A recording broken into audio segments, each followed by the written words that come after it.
Bonjour à vous fidèles téléspectateurs et bienvenue sur Direct Info Abidjan pour ce nouveau numéro d'entretien. Nous parlerons politique et ce serait avec Madame Monique Bekia. Voilà, elle est la présidente du parti Leader. Bonsoir Madame. Bonsoir. Est-ce que vous allez bien? Je vais bien, merci beaucoup. Et c'est d'ailleurs un plaisir pour nous d'être aujourd'hui en votre compagnie et pour ne pas dire vraiment un honneur. Alors Madame, depuis le 14 juillet 2011, date de création de votre parti, pouvez-vous nous donner un peu le bilan de votre parcours et de vos activités? Merci beaucoup, c'était un plaisir partagé. En termes de bilan, on va juste aller à l'essentiel pour dire que Leader se porte bien. Leader a été créé le 14 juillet 2011. Le premier président de notre parti, tout le monde le connaît, le professeur Mamadou Koulibaly, qui a dirigé le parti pendant 6 ans. Il a fait 2 mandats de 3 ans. Et après cela, les tests disent qu'après 2 mandats, on ne peut plus se représenter. Alors, il y a eu un congrès le 24 mars 2018 et j'ai été élue présidente de Liberté et Démocratie pour la République en remplacement du professeur Mamadou Koulibaly, qui est toujours militant du parti, membre du cabinet du parti. D'accord, Madame, suite à une crise au sein de Leader le mercredi 15 mars 2018, vous avez signé une autre information qui précise que Lassina Karamoko est exclue de Leader. Et pourtant, Lassina Karamoko, c'est l'ex-bras droit de Mamadou Koulibaly qui veut lui succéder. Alors, avec le soutien de le député Alain Ekissimi, alors on aimerait savoir qu'est-ce qu'il en est aujourd'hui. D'accord, merci beaucoup. Depuis la création de notre parti, il faut dire qu'il y a eu de l'engouement. Beaucoup de personnes connaissant le professeur sont venues pour travailler avec lui. Et c'était le cas de M. Karamoko Lassina.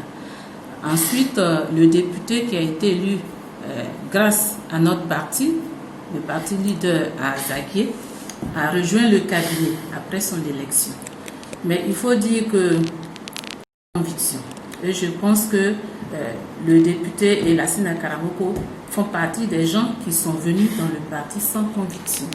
Parce que dès lors qu'ils n'ont pas eu ce qu'ils voulaient, ils ont cherché à aller ailleurs, ils sont partis. De quoi s'agit-il? Voilà quelqu'un qui veut être président d'un parti et qui fait déjà dire à tout le monde que lorsqu'il sera à la tête de ce parti, il va le donner à un autre parti. C'est ce que nous avons vu. Et nous, sentant cela, les militants ont décidé de porter leur choix sur ma personne. Et c'est comme ça que, quand il a vu qu'il ne serait pas élu président de notre parti, il a préféré partir. Et la suite nous a donné raison dans la mesure où il a fait un pseudo-congrès qu'il a appelé un congrès extraordinaire et il a dit qu'il avait été élu là-bas. Mais avant ça, nous, le 10 mars, le parti s'est réuni, le cabinet, et il a été exclu le 10 mars. Voilà. Lui, il a fait son congrès, je ne sais pas si c'était le 4 jours après, mais nous, on a fait le nôtre le 24 mars du même mois, mars 2018. Il a été exclu et une fois qu'il a été élu, il allait dire qu'il fait allégeance au RADP. Ce que nous avions prévu. C'est pour ça d'ailleurs que les militants lui avaient fortement dit de ne pas se présenter comme candidat à l'élection du président de notre parti. Parce que nous avons créé notre parti, ce n'était pas pour aller faire une allégeance à un autre parti politique. Voilà, c'est tout. Alors avec le professeur Mamadou Koulibaly, quelles sont aujourd'hui vos relations? Nos relations sont très très très bonnes. Le professeur Mamadou Koulibaly est un militant discipliné. Depuis qu'il n'est plus à la tête du parti, il respecte les mots d'ordre de la direction du parti. Quand il y a une réunion, il est convoqué, il vient à la réunion. Quand c'est fini, oui, il assiste à la réunion. Et puis après, d'autres occupations. Parce que vous êtes sans savoir qu'il a été élu maire de la commune d'Azaguié. Voilà. Et donc, il est là-bas en permanence. Mais lorsque nous avons une réunion, on fait une réunion par mois, il répond toujours présent. Toujours. Même quand il y a un membre du cabinet qui a perdu quelqu'un, il est toujours présent. Il est au quotidien à nos côtés. Leader, à l'instar de tous les Ivoiriens, a appris bien sûr le décès du Premier ministre Bon Koulibaly. Alors, qu'avez-vous déjà fait et que comptez-vous faire? Alors, je dois dire que Leader, en apprenant cette nouvelle, a été choqué, comme tous les Ivoiriens, parce que Monsieur le Premier ministre était revenu de ses soins en France. Nous pensions que le danger était très loin de nous et nous avons été surpris d'apprendre le 8 juillet dernier son décès. Alors qu'est-ce que nous avons fait? Nous avons fait un communiqué pour souhaiter nos condoléances, pour présenter nos condoléances à son épouse, à sa famille biologique, ainsi qu'à sa famille politique, ainsi qu'au chef de l'État. C'est ce que nous avons fait. Et puis bon, on se dit... Oui, assister, faire partie des gens à Korogo pour essayer d'assister au funérailles. C'est ce que nous comptons faire. Certaines voix s'élèvent aujourd'hui pour dire qu'il y a vacance de pouvoir à la primature. Est-ce votre avis? Leader ne pense pas comme cela. Une vacance, on ne va pas dire qu'il y a vacances. Le Premier ministre est décédé. Après les obsèques, si le président de la République ne propose pas quelqu'un d'autre, en ce moment on peut parler de vacances, mais pas pour l'instant. Pas pour l'instant. Il aurait pu le faire bien avant, mais nous sommes tout de même en Afrique. Il faut attendre qu'on enterre monsieur le Premier ministre et puis après, le chef de l'État le remplacera naturellement. Nous avons un autre sujet qui défait la chronique, voilà, et c'est la démission du vice-président Daniel Kanon. Quel commentaire faites-vous de cela? Je n'ai pas de commentaire particulier. Il a été nommé par monsieur le président de la République et c'est lui qui accepte sa démission. Lui n'a pas de commentaire particulier, franchement. Merci.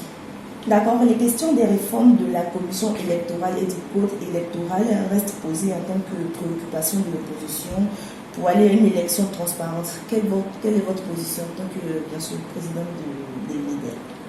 Alors, moi, ma position en tant que présidente et c'est la position du parti, cette commission, nous ne la considérons pas comme une commission électorale indépendante.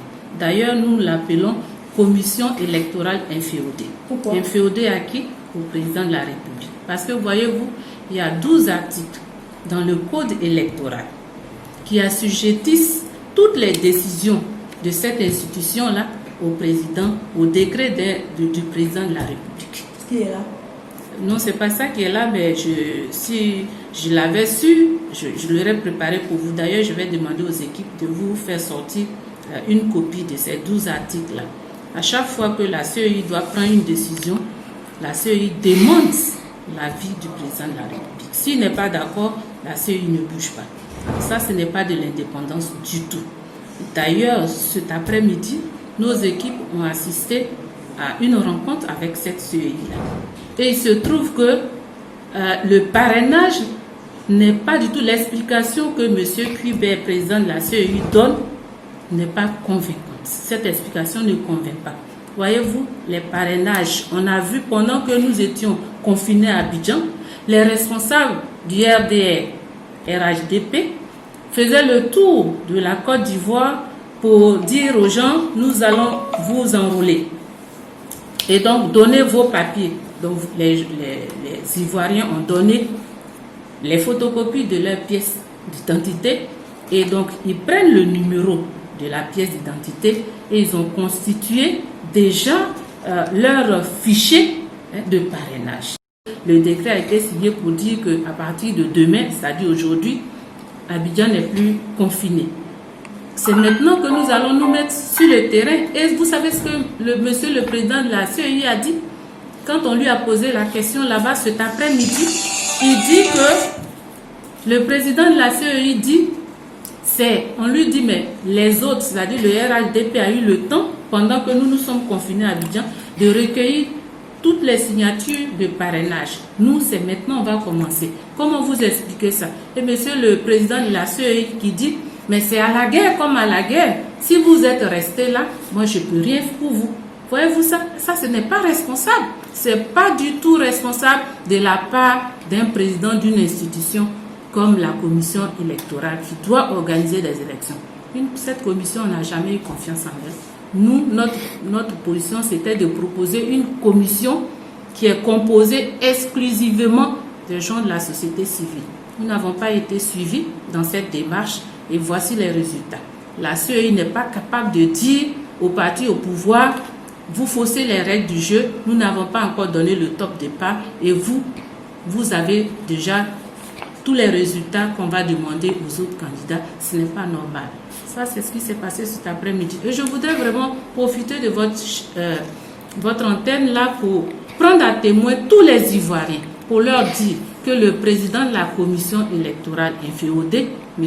Cuibert, organise la fraude avec le gouvernement en place. Et je le dis avec des preuves à l'appui.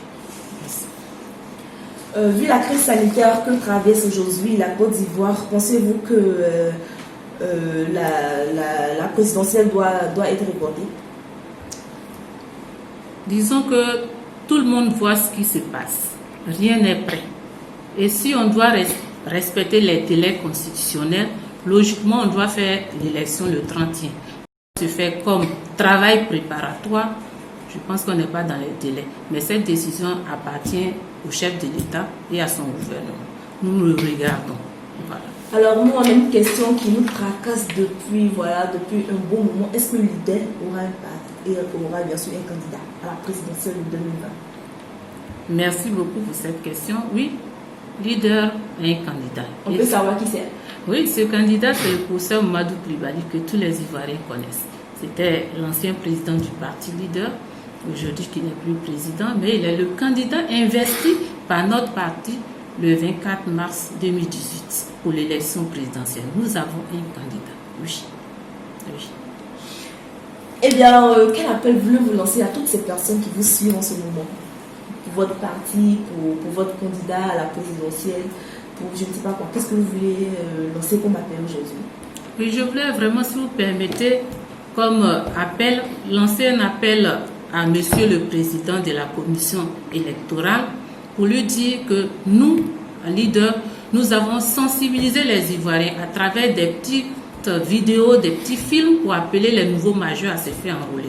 Et les Ivoiriens ont écouté notre appel, ils se sont fait enrôler. Alors nous attendons la liste électorale de 2020 pour que les élections puissent bien se passer. Nous ne voulons pas pour le parrainage utiliser la liste de 2018 parce qu'il faut, tout le monde sait en Côte d'Ivoire que celle de 2018, les Ivoiriens ne se sont pas fait enrôler massivement. C'est seulement en 2020 que tout le monde a appelé les Ivoiriens à se faire enrôler et les Ivoiriens ont accepté et se sont fait enrôler. Donc c'est cette liste-là que nous attendons pour les parrainages et non une autre liste quelconque. Vraiment, je dis aux Ivoiriens de rester sereins et de ne pas trop avoir peur, les choses vont bien se passer. Voilà, c'est tout ce que je voudrais dire. Merci beaucoup, merci d'être passé nous voir. Merci infiniment. Nous étions en compagnie de Madame Monique Bekia, voilà, elle est la présidente du parti. De bonne suite et de programme sur Direct Info. Abidjan, portez-vous bien. Au revoir.